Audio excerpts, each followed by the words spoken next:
G'day trendsetters, coming to you today with a first look, not a review, that comes later, of the 2025 T-Lab X3 titanium gravel bike, handmade in Montreal, Quebec, Canada. For those who are regulars to the Gravel Cyclist YouTube channel, you'll know that I have reviewed many T-Lab bikes in the past. In fact, I have reviewed every generation of their X3 titanium gravel bike. Before I get into the quick details, first a little company background. I mentioned Montreal, Quebec, Canada. That is where T-Lab, which is short for Titanium Labs, is based. In fact, if you're interested in seeing a factory tour of T-Lab and how this very bike was made, be sure to check out the link I have in the description below.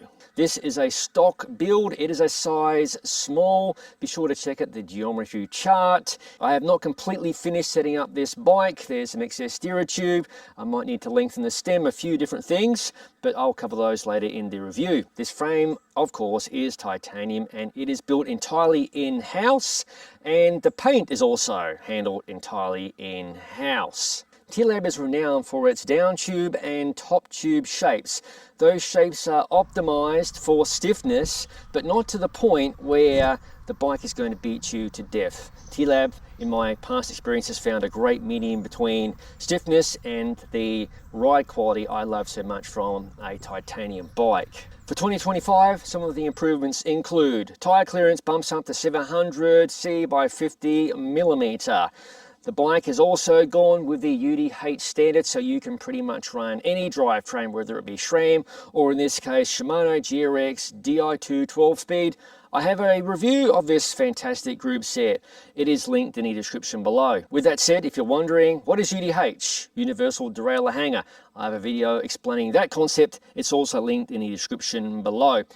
Additionally, because this bike is built for every customer, you can specify options such as full internalized cable routing. I chose a semi-internalized cable routing system, meaning external on the front, internalized through the down tube, and the rear brake cable exits just at the bottom of the down tube and runs alongside the non-drive side chainstay. I like the ease of maintenance should I need to mess with cabling, etc. for the hydraulic brakes. This latest T-Lab X3 also has a ton of mounting points. You get the usual places you would expect on the down tube and seat tube for a bottle cage. Beneath the down tube, we have the place I like to call the cow catcher position for obvious reasons. Atop the top tube, my favorite mounting point for carrying a bento box, etc. And then of course there's further mounting points for fenders and racks, front and rear, and the all carbon fork, which is extra handy. It has mounting points for a bottle cage or other storage solution if you are so inclined. It also has internalized routing for a dynamo hub if you need that as an option. Hello there. The bottom bracket standard is press fit BB386. Now, people might say, what the hell, press fit, that's garbage, rubbish, etc.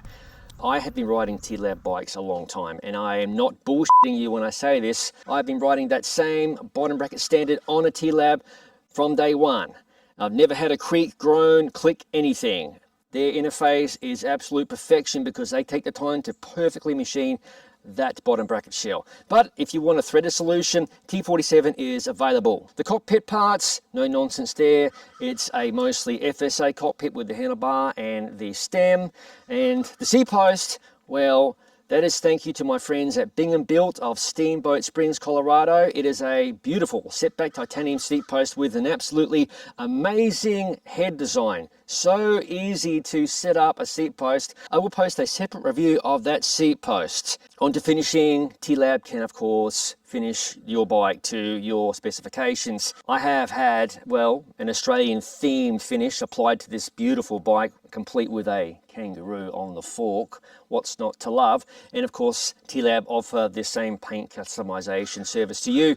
The cost is going to vary. All of those details are on the website, or you might just want to have a straight raw titanium finish. The choice is yours. Finally, these wheels, they are very, very tasty, and it happens that these wheels are also made in Montreal, Quebec, Canada. They are by a relatively new to market company, Baumier. I'll link their website in the description below. They are all carbon wheels. The rims are made in Montreal, and those are rope type spokes.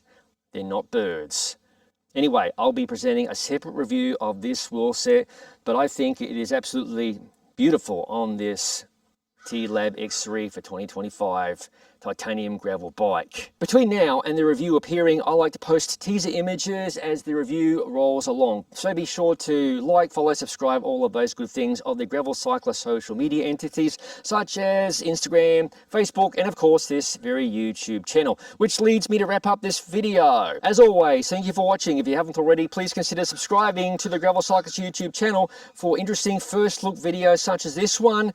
No bullshit, long-term reviews of this very bike coming later. Other product reviews, ride experience videos, and of course, one of my favorite things in life really, general madness. Hello. Tuesday.